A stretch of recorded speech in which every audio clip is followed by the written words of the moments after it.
আমি সারাটা জীবনের জন্য মা ডাকে বঞ্চিত হয়ে গেলাম এই চম্পকনগরে। তবে আমি যদি লক্ষ্মীন্দরকে না পাই, আমার এই মন, এই প্রাণ, আমার এই দেহকে আমি আর চম্পকনগরে রাখবো না। আমি আমার জীবনটুকু এই রাজপ্রাসাদের ভেতরে কে অমন করে কান্না করে? এ তো মনে হচ্ছে পৌরাণের কণ্ঠস্বর, তারই কান্নার রোল ভেসে আসে মোর কর্ণে। বিলম্ব করবো না, চাই আমি ভিতরে প্রবেশ করি, আমি ভেতরে প্রবেশ করি। হায় ঈশ্বর! বৌমা, কাকা বাবু, জীবনের শেষ সম্বলটুকু আজ আমি হারিয়ে ফেললাম। কি বলছো? আমার আশার প্রদীপ জ্বলছিল, সেই আশার প্রদীপ আমার আমি তোমার কথা ঠিক বুঝতে পারছি না বৌমা। বৌমা কি হয়েছে মা? বাবা গো, কি করে বলি আমার এই দুঃখের কথা? তুমি না বললে যাবে, আমি যে জানতে পারবো না বৌমা।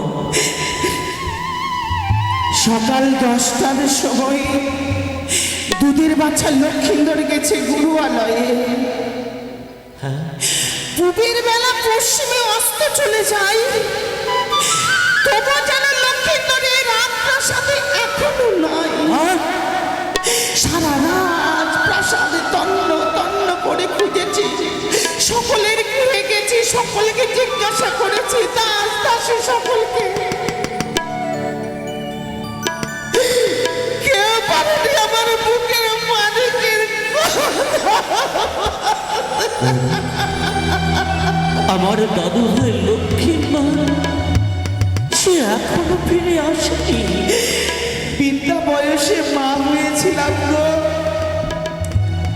আশা ছিল শেষ জীবনটুকু যেদিন আমি ত্যাগ করব, দুধের বাচ্চার লক্ষ্মীদের আমার মুখে অগ্নি দেবে। আমার করে কাঁদবে না বৌমা, আমার করে কাঁদবে না। সন্তান হারা মায়ের ব্যথা কে বোঝে গো? যে মায়েদের সন্তান হারিয়ে গেছে তারাই বোঝে সন্তান হারা মায়ের কত বৌমা ও বাবা, মাতা পিতাকে হারিয়ে ফেলেছি তাতেও দুঃখ নেই। যেদিন আমি চম্পকনগরে বধূবেশে পদার্পণ করেছিলাম, সেদিন বাবা বলে ডেকে আমার বাবার স্মৃতিটুকু আমি আপনার কাছে পেয়েছিলাম।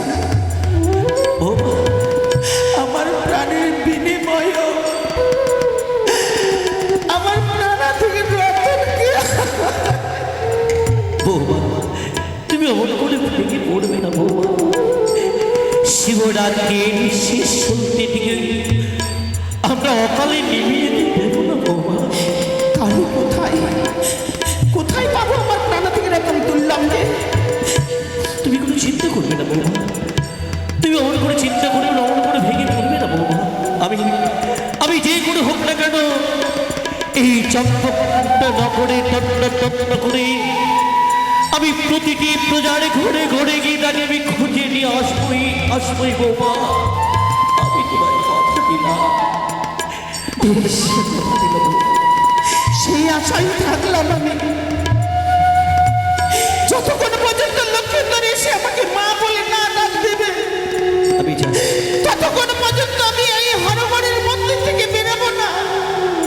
ঈশ্বর, ফিরিয়ে দাও তুমি আমার বুকের পানি, ফিরিয়ে দাও তুমি আমার রাজা।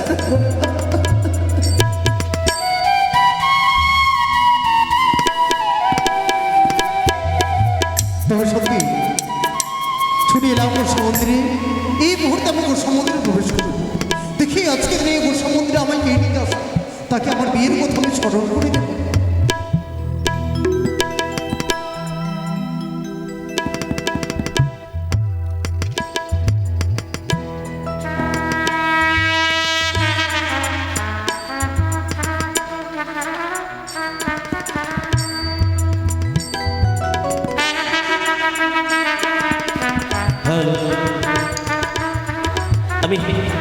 আমি চম্পক নগরী প্রতিটি প্রজারি ঘটে ঘটে আমি দূরে গিয়ে তাদেরকে জিজ্ঞেস করলাম, কেউ বলতে পারছে না লক্ষ্মীন্দরের কথা। ওরে ওরে কৃষ্ণ, ওরে ওরে রাজু, দেখেছিস আমার দাদু ভাই লক্ষ্মীন্দরকে? কেউ বলতে পারছে না, কেউ বলতে পারছে না লক্ষ্মীন্দরের কথা। আমি যে বৌমাকে কথা দিয়েছি, যতক্ষণ না পাবো শ্রীমান লক্ষ্মীন্দরকে খুঁজে আমি যেন রাজপ্রাসাদে ফিরে যাব না। বড় ক্লান্ত বোধ মনে হচ্ছে। যাই তো, এদিকটা একটু যাই তো আমি। এটা গোসা ঘর, এই গোসাঘরে বারান্দায় একটু বিশ্রাম করি, না হয় আরো কিছুটা দূরে গিয়ে আমি তাকে খুঁজে দেখবো, দেখি কোথায় তাকে পাই। একই গোসাঘরের দরজা তো মনে করি বন্ধ থাকে না। যারা অনুরাগ করে তারাই সে গোসাঘরে প্রবেশ করে গোসাঘরে দ্বারখানা বন্ধ করে দেয়। তবে কি লক্ষিন্দর? না না না না না, সে ছোট্ট ছেলে কি করে জানবে গোসাঘরের কথা? না, আমার মনে হচ্ছে সে এখানটাই নেই। না না, তবুও আমায় ডাকতে হবে। কে কে প্রবেশ করেছে? বলে দাদু, কে? আমি লক্ষিন্দর। হ্যাঁ, আমি লক্ষিন্দর প্রবেশ করে বসে আছি। ওরে হতচ্ছাড়া, এই গোসাঘরে অবশেষে প্রবেশ করে চুক্তি করে আছিস? কেন প্রবেশ করেছে শুনবে না দাদু? হ্যাঁ, আচ্ছা, আমার অভাব। অভাব হয়েছে বলে সমুদ্রে প্রবেশ করে আমি বসে আছি। কিসের অভাব রে? আমার মনের অভাব দাদু। মনের অভাব? হ্যাঁ, আমি সবই শুনবো, তুই বেরিয়ে আয়। কিন্তু দাদু, হ্যাঁ? তোমার ওই মুখের কথাই আমি বিশ্বাস করি না। কেন? যতক্ষণ পর্যন্ত তুমি আমার সঙ্গে 3 সত্যি আবদ্ধ না হবে, ততক্ষণ পর্যন্ত আমি সমুদ্রের দ্বারখানে কিছুতেই করবো না। লক্ষায়, তুই একথা বলতে পারলি দাদু ভাই?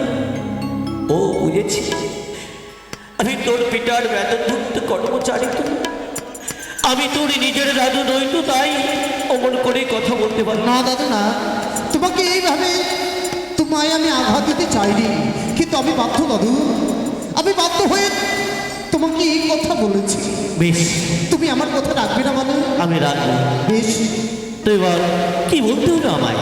বলে 1 সত্য 2 সত্য সত্য 3 বার। এক সত্য, দুই সত্য, সত্য 3 বার। লক্ষিন্দর যাহা বলিবে পালিবে শত শতবার। লক্ষিন্দর যাহা বলিবে আমি পালিব শতবার। ঠিক আছে দাদু, তুমি যখন আমার সঙ্গে 3 সত্যই আবদ্ধ হয়েছ, এই মুহূর্তে বিলম্ব না করে আমি গোসা মন্দিরে দ্বারখানা খুলে দিচ্ছি। কি দাদু, এই শরীরটা কি করে ফেলেছিস? হ্যাঁ, কি হয়েছে দাদু? সারা অঙ্গে যেন মশার কামড়ে ক্ষত বিক্ষত হয়ে গেছে। চ চ চ চ চ, বাড়ি ফির চ। আরে দাঁড়াও দাদু, তুমি আমার সঙ্গে 3 সত্যই আবদ্ধ হয়েছ, হ্যাঁ। আমার মনের কথাগুলো তোমার সত্যিই হবে। ও বেশ, মনের কথা যখন আমায় খুলে বলবি তাই বিলম্ব নয়। পথ চলতে চলতে না এই কথাগুলো বলবি, কেননা তোর বিহুনি জরুরি কাঁদতে কাঁদতে যে বড় বেকুল হয়ে পড়েছি। ঠিক আছে দাদু, এক এক করে আমার মনের কথাগুলো বলি, কেমন? বেশ, প্রকাশ কর। শোনো শোনো ও গো দাদু, ও গো দাদু, ওই আমি বলি যে তোমারে, ওই আমি পাঠশালাতে আর যাব না গো। ও গো দাদু, তুমি জানাবি পিতারে, আমি পাঠশালাতে আর যাব না গো দাদু, জানাবি পিতারে। কেন যাবি না? হ্যাঁ, এই কথা আবার তোর পিতাকে জানাতে হবে? আরে আরে, চ চ। পাঠশালা নয় লেখা পড়া দাদু, মন তো বসে না। বলছিস? পাঠশালা নয় লেখা পড়া গো আমার ভালো তো লাগে। আরে বাবা। পাঠশালা নয় লেখা পড়া গো আমার ভালো তো লাগে না। লক্ষ্মীন্দর, লেখাপড়া করবি না তো কি করবি ভাই? হ্যাঁ? আরে বাবা, লেখাপড়া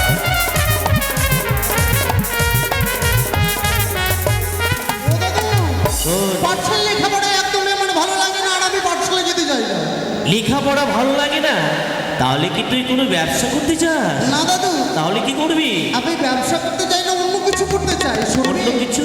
আর লেখাপড়া ছেড়ে দাদু, দাদু কোটিতে চাইবি বিয়ের কথা ও দাদু গো, তুমি জানাবে পিতারে, আমার বিয়ের কথা ও দাদু গো, তুমি জানাবে পিতারে। কি বলছিস তুই?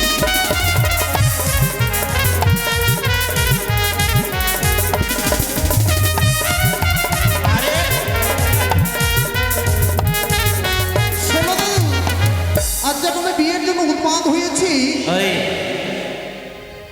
গালটা টিপলে দুধ বেরোবে। আরে সে নাকি বিয়ের ভালো মন্দ কি বুঝিস রে? হ্যাঁ? আমি তা জানি না দাদু। কথায় বলে- আজ যেন আমার বিয়ে জ্ঞান, বিয়ে ধ্যান, বিয়ে চিত্তমণি, বিয়ে ছাড়ার জন্য আমি মনি হারা করি। তাই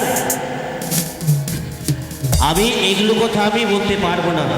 বলতে পারবে না? না, না। শোনো দাদু, হ্যাঁ। তুমি আমার কথা যদি না রাখো, হ্যাঁ, কি করবে? ওই বই করলে গঙ্গার জল, সে জলে ঝপড়ি আমার এই প্রাণকে আমি বিসর্জন করি। দাঁড়িয়ে না তাই না, অকালে অমনে করে প্রাণকে কেন বিসর্জন দেবী? বেশ, আমি তোর পিতাকে না হয় বুঝিয়ে তোর বিয়ের ব্যবস্থা নেব। বেশ, তাই করে দাদু। এই মুহূর্তে অন্তপুরে আমি গেলাম, কেমন? বেশ বেশ, তাই চল। এই ঈশ্বর, আমি কি করে বলি সেই লক্ষ্মীন্দরের বিয়ের কথা? সদাগরের কর্ণ কুহুরে, না না, এই কথা আমাকে জানাতেই হবে, জানা